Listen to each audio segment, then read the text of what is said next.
Mas aí, como o mundo não é cor-de-rosa e a gente já sabe disso, eu anotei assim, olha, infelizmente nós somos limitados. Nós, muitas vezes, nós não amamos e nem sabemos amar como Deus ama, como Deus Pai nos ama, sabia? Sabe por quê? Porque às vezes nós tivemos um exemplo muito pervertido dentro da nossa casa, do que é ser pai, do que é ser mãe. E isso afetou um pouco o nosso emocional, né? Então, vem como resultado uma dificuldade de amar. Então, por exemplo, quando o filho, ele é uma criança muito difícil, com um gênio muito forte, às vezes é mais fácil deixar para lá. Às vezes é mais fácil não disciplinar, deixar como tá. Só que saiba de uma coisa, isso não é amor. Isso é comodismo. Isso não é amar o seu filho. Quando você deixa como tá, porque é mais difícil a briga, a discussão, a imposição, né? Quando você passa a mão na cabeça, é porque às vezes você também não quer repetir aquela dor que você sofreu do seu pai e da sua mãe, você quer fazer coisas diferentes. Mas a palavra de Deus, ela ensina que o amor, ele só tem uma referência para nós. A única referência do amor verdadeiro e genuíno para nós, homens, é o amor de Deus. E esse amor, ele não muda. Tá? Então, a gente não precisa reinventar a roda. Ah, eu vou fazer com meu filho o que não fizeram comigo. Ah, é porque eu vou fazer tudo diferente do que os meus pais. Não, faça o que Deus faria. Faça o que Deus fez. Porque Ele é a expressão máxima do amor. Então, o que é amar, né? Porque daí agora a gente vai ter que olhar para Ele, para o Pai do céu, como nosso maior exemplo. O que é amar segundo Deus nos ama? Qual é o padrão de Deus? O que a gente tem que aplicar? Primeiro, a palavra diz que o Senhor, ele corrige e ele castiga a todo filho a quem ele ama. E o filho que está sem correção, ele não é filho, ele é bastardo. Então, já começa daí, isso está em Hebreus capítulo 12, tá? Jesus, quando ele trouxe a parábola do filho pródigo, lá em Lucas capítulo 15, você pode até abrir aí, ele ensinou para nós que Deus, Pai, que o Pai, né? O Pai que ama verdadeiramente, ele ama de forma incondicional. O amor do Pai, ele não está pautado nas atitudes do seu filho. Amar incondicionalmente significa amar, mesmo que o filho seja isso, aquilo ou aquilo outro. Entendeu? Isso é amar incondicionalmente. Deus é assim. A gente faz um monte de besteira e o amor de Deus por nós não muda. Agora, nós, como pais e mães, o nosso amor muda de acordo com o que os nossos filhos fazem. Sabia? Às vezes, o filho, ele é tão ingrato, ele é tão insensato, ele é tão rude que você deixa de amar. Você passa a querer longe de você. Sabe por quê? Porque você é gente. Nós temos essa limitação, mas a gente tem que olhar para Deus. E a gente tem que entender que pai e mãe pode sim olhar para o exemplo de Deus e passar a amar um filho de forma incondicional. O pai, ele perdoa de forma plena. O pai do céu, ele nunca vai deixar de perdoar um filho que vem para ele arrependido. Mas alguns pais na terra, eles não perdoam de forma plena. Então, tem uma frase, né, que eu nunca vou esquecer, que eu aprendi, que diz assim: a Deus, ele perdoa sempre. As pessoas perdoam às vezes, e a vida, ela não perdoa nunca. Então, o pai e a mãe, dependendo o jeito que o filho é e o que ele faz, não conseguem perdoar plenamente um filho. Então, aí a gente tem que olhar para Deus. É necessário perdoar um filho, porque isso é amar, isso é ser pai, né? Quantas vezes for necessário. E o pai também, Jesus ensina que o pai do céu, ele é aquele que dá abundantemente, ele supre na vida do seu filho. E isso está lá em Lucas 15, eu vou ler aqui, do versículo 19 ao 24, essa história que Jesus contou, evidenciando o caráter de Deus Pai. Diz assim, olha, esse filho pródigo voltou, né, para o seu pai e disse assim: já não sou digno de ser chamado teu filho, trata-me como um dos teus trabalhadores. E levantando-se foi para o seu pai. Vinha ele ainda longe quando seu pai o avistou e, compadecido dele, correndo, o abraçou e o beijou. Olha o amor incondicional do pai. Totalmente diferente, né? E o filho lhe disse: pai, eu pequei contra o céu e diante de ti, já não sou digno de ser chamado seu filho. O pai, porém, disse aos seus servos: trazei depressa a melhor roupa, vestiu, ponde-lhe um anel no dedo e sandálias nos pés. Trazei também e matai o novilho cevado, comamos e nos alegremos, porque este meu filho estava morto e reviveu, estava perdido e foi achado, e começaram a se alegrar. Isso é ser pai, entendeu? É dar com abundância, é prover aquilo que se pode, né? É se alegrar na vida do seu filho, né? É perdoar de forma plena. E não é tratar como um empregado, um trabalhador, porque filho é diferente de servo. Filho é filho, servo é servo. Existe essa diferença, né? Aí, no versículo 31 a 34, ele fala assim, ó, então lhe respondeu o pai, meu filho, tu sempre estás comigo, tudo que é meu é teu. Ele disse pro filho mais velho, né?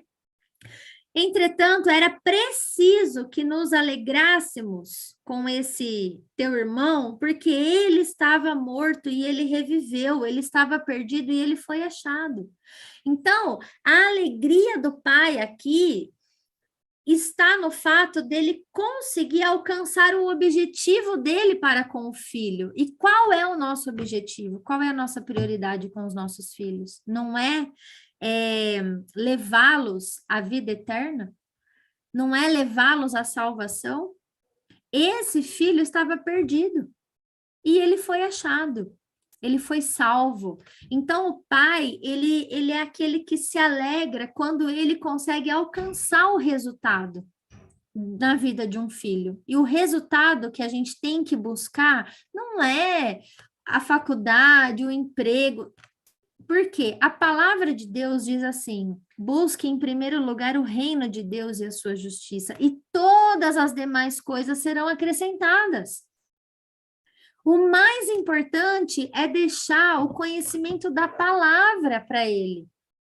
O resto será acrescentado na vida do seu filho, né? Segundo a vontade de Deus. E um outro ponto que é importante nós pais sabermos, né? Porque a gente vê a palavra falando, né, que o modelo do Pai Celestial é dar com abundância, a gente precisa entender que existe uma direção nesse ponto, né? Porque a gente sabe que a gente tem que entender o seguinte: esse dar aos filhos com abundância exige da gente discernimento e sabedoria. Por quê? Porque, por exemplo, eu posso dar um carro para o meu filho hoje, não posso? Posso. Mas por que que eu não dou um carro para ele hoje? Ele tem 6 anos. Porque se eu botar ele com 6 anos no volante de um carro, ele vai se matar, ok? Então, tem certas coisas que, apesar de eu poder dar para os meus filhos, não é a hora. Não é a hora de dar. Entende? Então, o que está acontecendo com a nossa geração? A nossa geração está estragando os filhos porque estão dando muitas coisas fora da hora e do lugar. Não é porque nós temos condições que nós temos que fazer as coisas segundo o nosso jeito. Então, o que que a palavra indica para os pais com relação aos filhos? Olha isso aqui. Provérbios 19:14. A casa e os bens vêm como herança dos pais. Então, o que que nós precisamos nos preocupar? Nós não temos que nos preocupar em dar coisas agora para esses filhos. Nós temos que nos preocupar com o depois de nós. Entendeu? É responsabilidade nossa deixar para os filhos condições mínimas de vida depois da gente, apesar da gente. Então, como herança, nós precisamos deixar bens e casa para os nossos filhos. É isso que a palavra diz. Quer ver outro texto com relação a isso? 2 Coríntios, capítulo 12, versículo 14. Olha o que diz aqui. É Paulo falando, né? Paulo diz assim: eis que, pela terceira vez, estou pronto a ir ter com vocês, e não vos serei pesado, pois não vou atrás dos vossos bens, mas eu procuro a vocês mesmos. Não devem os filhos entesourar para os pais, mas os pais para os filhos. Então, olha a responsabilidade do pai, qual que é? Entesourar, guardar, nós precisamos pensar no futuro deles, que eles não têm condição de pensar. Então, ao invés da gente ficar gastando dinheiro com bobagem, enchendo a vida das crianças de brinquedo, de roupa, de sapato, que eles não dão nem conta de usar, porque a gente está num mundo extremamente consumista, tudo que a gente vê, a gente quer comprar, a gente quer dar para eles, quer que eles andem. Ai, ao invés de a gente ficar gastando dinheiro com isso, a gente devia se preocupar com a provisão do futuro deles. Quando nós não estivermos mais aqui, nós precisamos nos preocupar em deixar provisão, deixar bens para eles, casas, né? É isso. Porque, na verdade, é isso que eles vão precisar da gente. Eles não precisam de mais um brinquedo, mais um estojo de escola, mais um sapato, entendeu? Eles precisam de coisas, eles precisam de herança. E a herança é a responsabilidade nossa, dos pais que amam os seus filhos. Isso é dar abundantemente, né? Isso é dar em abundância, tá? Bom, agora com relação, dentro dessa questão da prioridade, eu falei, né, da família, falei dos pais e dos filhos, mas existe o relacionamento entre marido e mulher, tá? Então, nós vamos falar sobre os maridos, voltando naquele texto de Efésios, só que agora no capítulo 5, versículo 25 a 33, ele diz assim: maridos, amai vossa mulher, como também Cristo amou a igreja e a si mesmo se entregou por ela, para que a santificasse, né, tendo-a purificado por meio da lavagem da água pela palavra, para apresentar a si mesmo igreja gloriosa, sem mancha, nem ruga, nem coisa semelhante, porém, apresentar essa igreja a Deus santa e sem defeito. Dessa forma, assim também os maridos devem amar a sua mulher, como amam o seu próprio corpo. Porque quem ama a esposa, a si mesmo se ama. Tá? Porque ninguém jamais odiou a própria carne. Antes, a alimenta e dela cuida, como também Cristo faz com a igreja. Porque nós somos membros uns dos outros. Aliás, membros do seu corpo, né? Eis porque deixará o homem, o seu pai e a sua mãe, e se unirá à sua mulher, e se tornarão, então, os dois uma só carne. Aqui, Paulo, ele vai comparar, ele vai ensinar para os maridos qual é o padrão do amor que eles devem sentir pelas esposas. Então, o marido, ele tem que amar a sua mulher como Cristo amou a igreja. E que amor que foi esse? É um amor sacrificial, é um amor de entrega, tá? É um amor que procura apresentar essa esposa, essa mulher, a Deus Pai, totalmente transformada, santificada, curada, sem nenhuma mancha, sem nenhuma ruga, ou seja, bem tratada, tá? Porque a mesma forma que ele tem que cuidar do corpo dele, ele também precisa cuidar da sua esposa. É para isso que ele deixou o pai e a mãe dele e se uniu a uma mulher, para cuidar dela, para prover na vida dela, para alimentar a vida dela, né? Não só fisicamente, mas alimentá-la com os ensinamentos da palavra. Por quê? Sobre a vida do homem está a responsabilidade de trazer a palavra de Deus na casa dele, dentro da casa dele.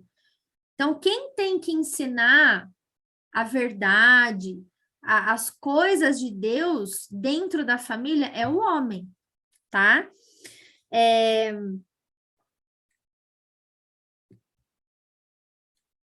Então, assim, eu resumi aqui: amor incondicional à esposa, provisão de ensino e de alimento.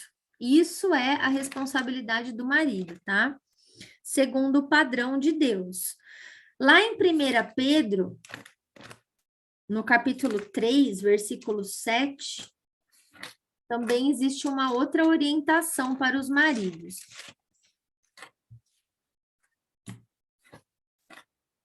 Deixa eu achar aqui. 1 Pedro 3, 7. Fala assim: maridos, vós igualmente vivei a vida comum do lar com discernimento, com inteligência, com sabedoria, e tendo consideração para com a vossa mulher como a parte mais frágil, tratando-a com dignidade, porque sois juntamente herdeiros da mesma graça de vida, para que não se interrompam as vossas orações. Então, aqui a gente percebe o quê? Que quando um marido, ele não trata a esposa com dignidade, com respeito, com sabedoria, porque nem tudo você pode falar do jeito que você quer falar, né? Você não pode ofender e deve sim considerar a mulher como a parte mais frágil do relacionamento, porque a mulher é tanto fisicamente como emocionalmente, tá? O homem, ele é diferente e ninguém pode negar isso, né? Então, quando o homem, ele não tem esse cuidado com a mulher dele, sendo que foi para isto que ele deixou o pai e a mãe dele para se unir a uma esposa, se ele não tem essa responsabilidade e essa conduta, o que que acontece quando ele vai falar com Deus? Deus não ouve as orações dele. As orações dele são interrompidas. Por quê? Porque ele está completamente fora da vontade de Deus. Não era isso que Deus queria, né? Não foi isso que Deus ensinou. Quando o homem, ele não está disposto a tomar as rédeas da sua casa, da sua família, através do amor, do ensino, né? Do cuidado, ele não devia nem sair da casa do pai e da mãe dele. Ele devia continuar lá, solteiro, cuidando dos pais, né? Sem pegar uma esposa para cuidar, porque aí começa uma responsabilidade do homem diante de Deus, tá? Lá em Hebreus, capítulo 13, não, antes de falar sobre o adultério, eu quero falar sobre 1 Coríntios 7, também tem orientação aqui para os homens, para os maridos. 1 Coríntios 7, versículo 12, diz assim: aos mais digo eu, não o Senhor, né? Se algum irmão tem mulher incrédula e esta consente em morar com ele, não a abandone. Então, o marido, ele está em Cristo, ele conhece a palavra de Deus, mas a esposa dele não conhece ainda. Qual é a orientação para ele? Não abandone a sua esposa. Se ela consente em morar com você, você precisa cuidar dela e amá-la como Deus te manda fazer, tá? E aí ele pula para o 14 e fala assim, porque o marido incrédulo, ele é santificado no convívio da esposa, e a esposa incrédula é santificada no convívio do marido crente. De outra sorte, os vossos filhos seriam impuros, porém agora eles são santos. Então, por que não é para largar? Porque se você é crente, se você tem boa conduta dentro da sua casa, no convívio do lar, você vai ter paz. A paz dentro da família, ela depende de você, que conhece a palavra de Deus. Tem aquele ditado que fala, quando um não quer, dois não brigam, não é assim? Então, tanto o marido que é cristão, quanto a esposa que é cristã, eles vão estar santificando ali o convívio dessa casa, entendeu? Esta casa, essa família será abençoada por causa do procedimento daquele cristão que ali está. Então, essa é a orientação para os maridos, tá?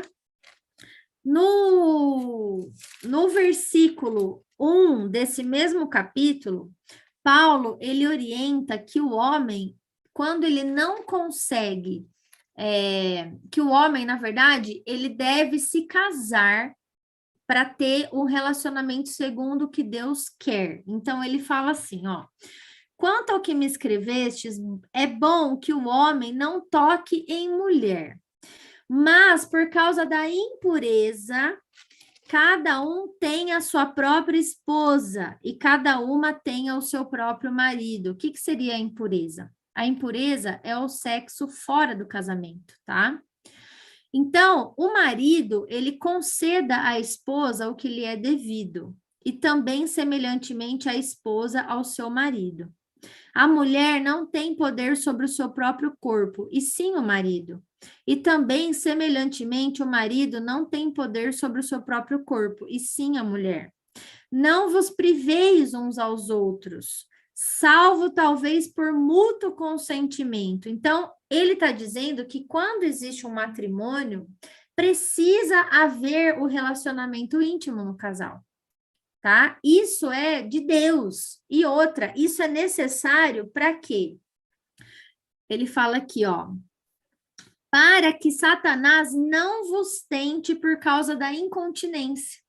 Então, a mulher, ela não pode se negar ao marido e vice-versa, porque quando existe incontinência, quando existe alguma falta dentro desse relacionamento, existe uma brecha, onde o inimigo, ele vai trazer o quê? A tentação ao adultério, tá? Então, essa orientação, ela é muito importante. E também ele fala assim que O celibato, né, você não ter desejo sexual é um dom que Deus dá, e não são todos os homens que têm esse dom. E ele fala assim: se você não consegue se dominar, que você se case, porque é melhor casar do que viver abrasado, do que viver com desejo ardente e não poder praticar, não ter vida sexual, porque você não está dentro do matrimônio, entendeu? Então, essa orientação, né, para os maridos, a princípio, ela é importante porque o marido, ele tem que ter todo esse discernimento para ter uma vida em paz com a esposa, para ter harmonia dentro da família. Isso vai refletir em outras áreas da nossa vida, né? Lá em Hebreus, no capítulo 13, versículo 4, fala sobre a questão do adultério. Vamos abrir lá para ver. Hebreus 13, 4. Diz assim, olha. Digno de honra entre todos seja o matrimônio, bem como o leito sem mácula, porque Deus julgará os impuros e os adúlteros.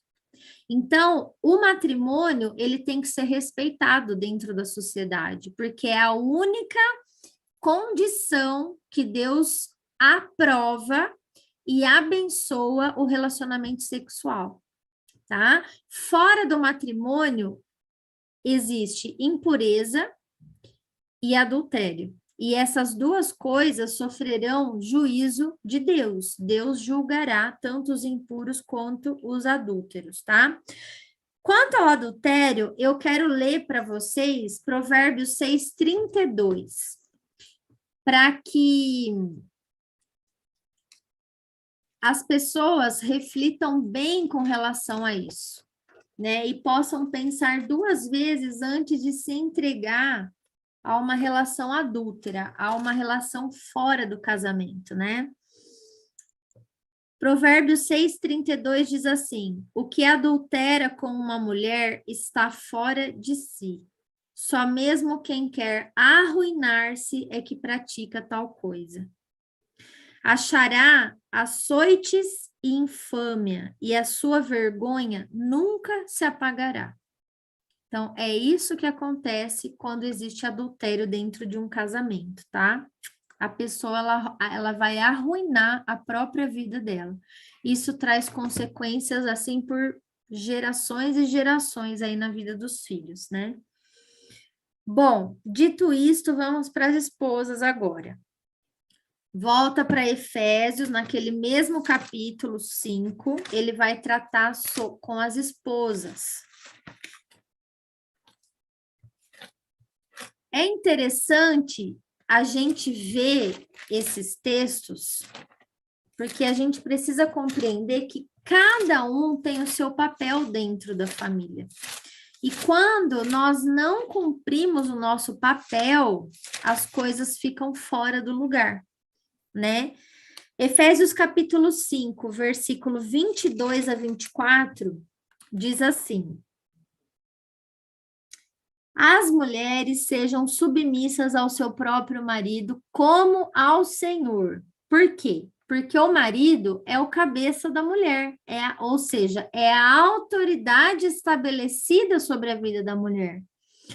Como também Cristo é o cabeça da igreja, sendo este mesmo o salvador do corpo.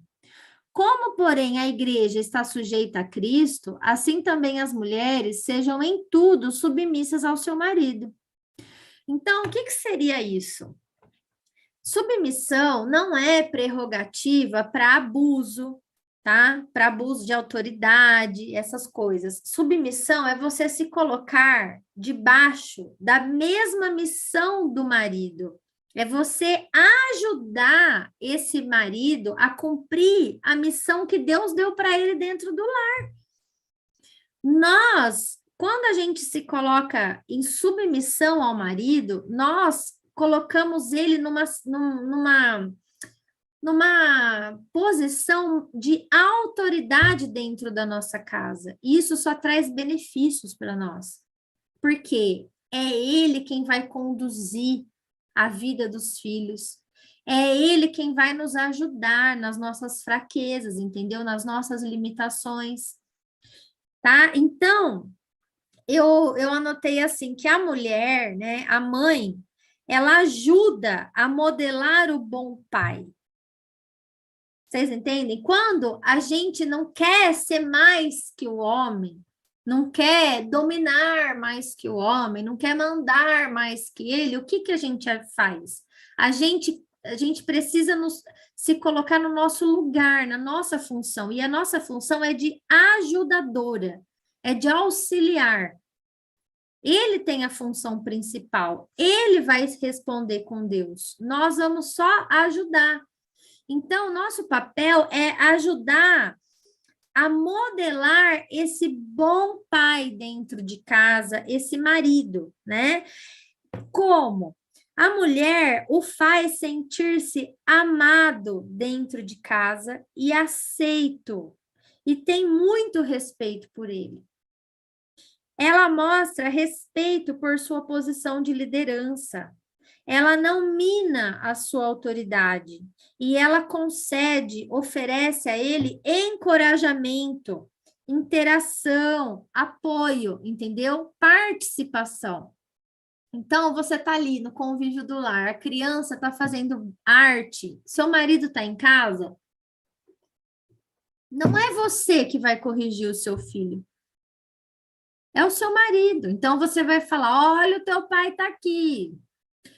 Olha, o seu pai vai ficar bravo, né? Aí você vira para o pai: ó, a criança, olha o que a criança está fazendo, corrige ele, faça alguma coisa, você é o pai, entendeu? E acabou. Ah, não, eu não precisa corrigir. Não, ok, se você acha isso, você é o pai. Respeita o seu pai. Isso é jeito de falar com o seu pai, mas tudo isso por quê? A criança, ela vai repetir o seu jeito, né?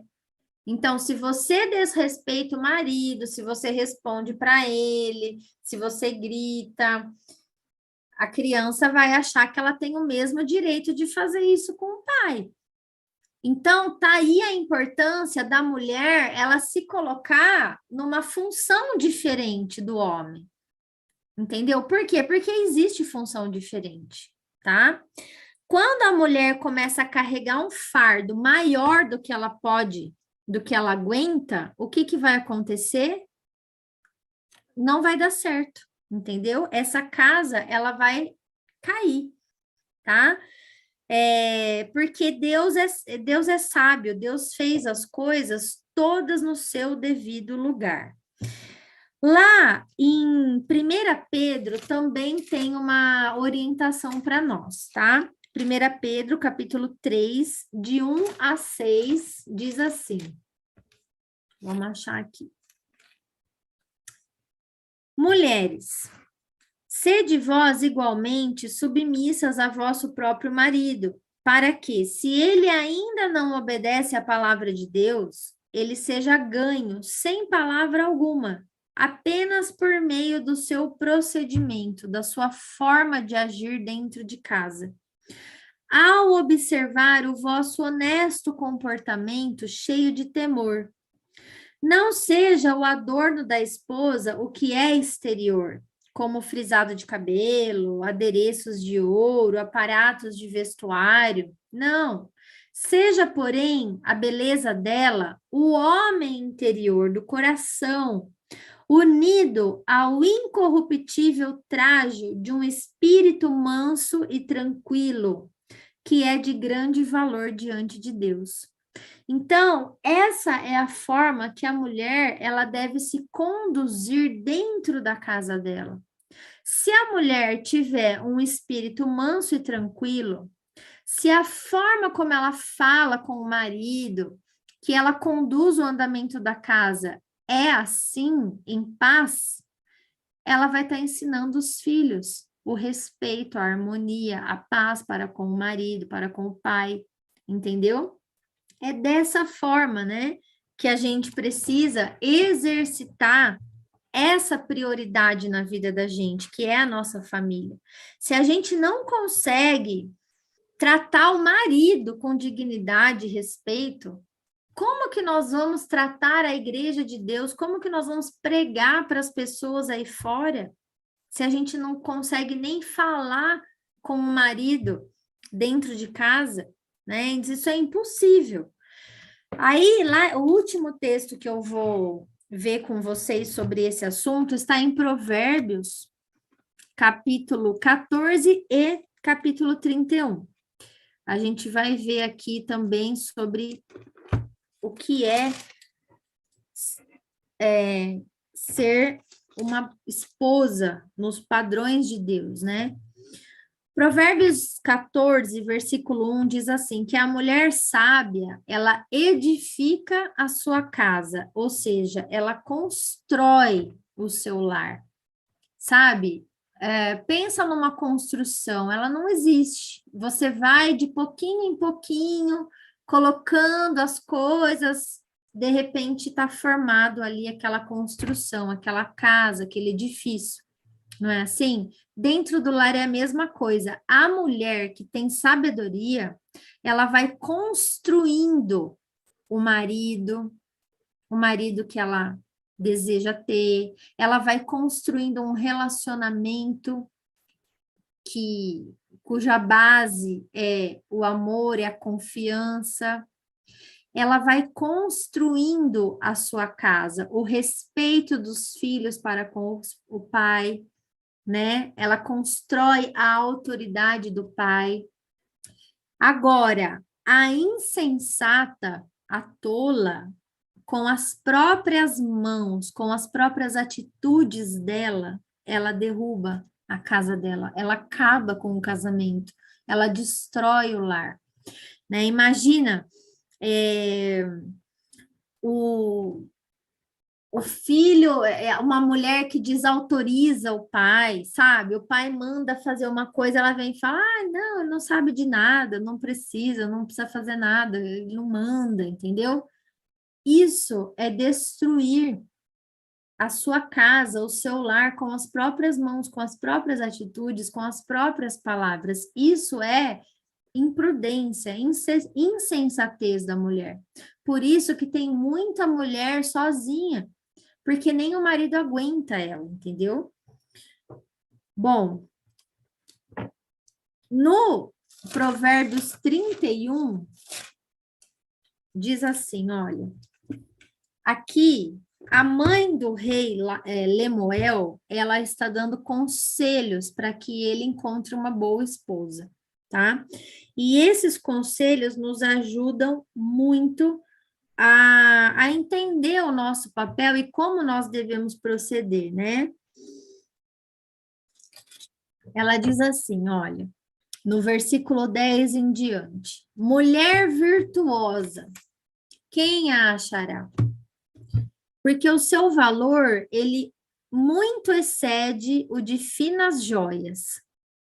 O coração do seu marido confia nela e não haverá falta de ganho. Ou seja, é uma mulher fiel. É a primeira característica de uma boa esposa, fidelidade, né? O marido, ele pode confiar nela porque ele não vai se decepcionar. Não haverá falta de ganho. Pelo contrário, né? Haverá construção, haverá edificação dentro dessa casa que existe uma esposa fiel.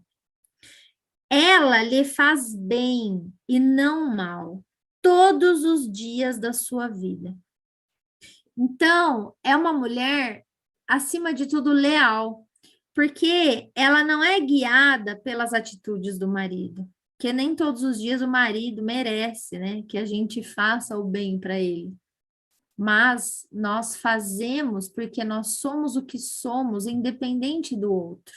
Independente do que ele faz, eu sou o que eu sou, né? Então não importa o que aconteceu. O meu papel, a minha fidelidade, a minha lealdade está presente dentro do meu lar. Então, vai ter o almoço na mesa do mesmo jeito, vai ter a roupa passada, vai ter as coisas organizadas, vai ter as crianças bem cuidadas, porque é isso que Deus espera de mim, acima de qualquer coisa, né? E o mandamento de Deus é esse, né? Ame o teu próximo como você ama você mesmo, né? Faça aos outros aquilo que você gostaria de receber. Então, você e eu, a gente quer receber o bem, né? Então, por que fazer o mal para o marido? Por que desejar que ele se ferre, que ele que ele fique sem dinheiro mesmo, que ele fique sem as coisas, que as coisas dele estraguem? Isso é sabedoria? Não, isso é insensatez, né? Busca lã e linho, e de bom grado trabalha com as próprias mãos. Quer dizer, ela não tem preguiça, né? É como um navio mercante, de longe traz o seu pão. E ainda é noite e ela já se levanta para dar mantimento à sua casa e a tarefa às suas servas. Ou seja, é uma mulher que se preocupa com o andamento da sua casa, com a provisão da família. O que eles vão comer? Ah, come qualquer coisa? Come um Doritos? Come um miojo? Não é assim.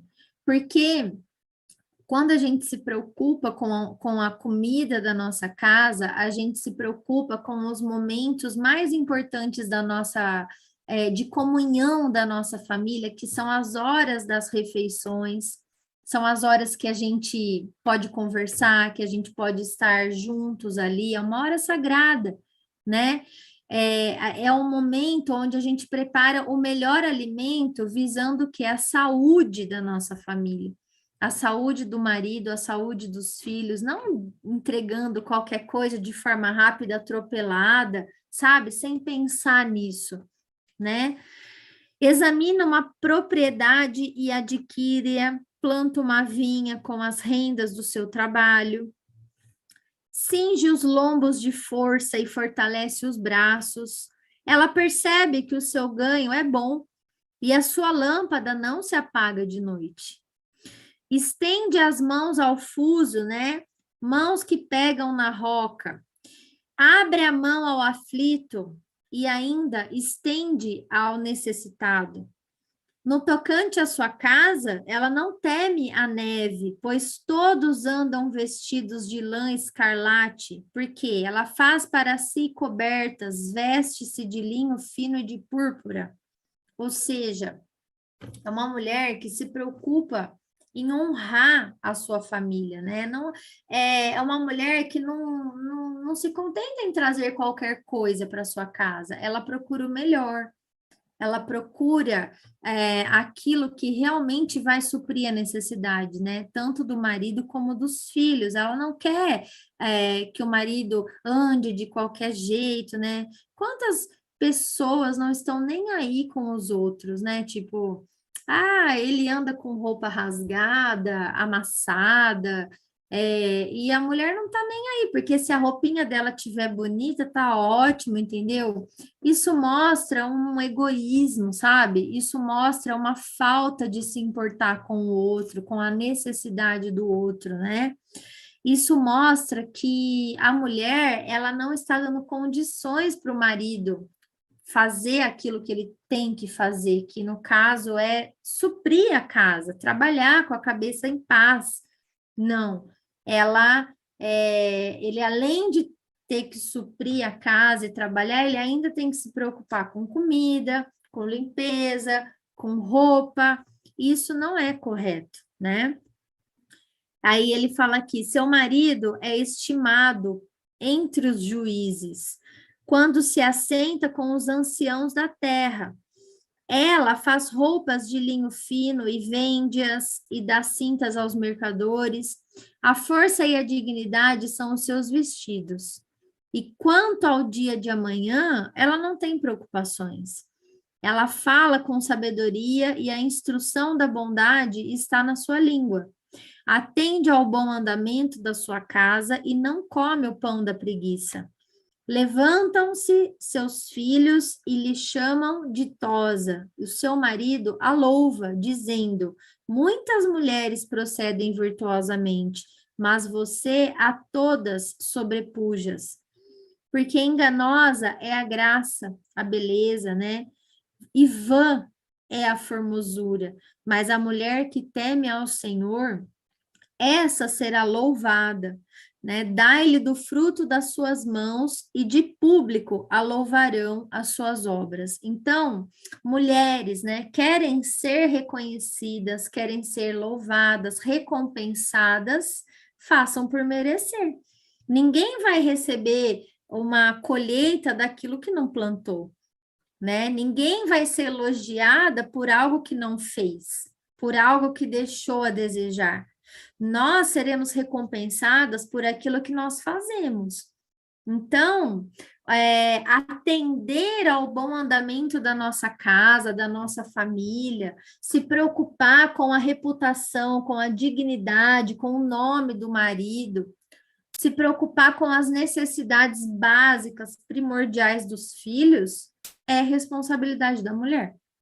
Por isso que a palavra diz que a esposa sábia, ela edifica a sua casa, mas a tola, ela derruba, ela acaba, ela destrói a sua casa com as suas próprias atitudes, ou podemos até entender com a falta delas, né?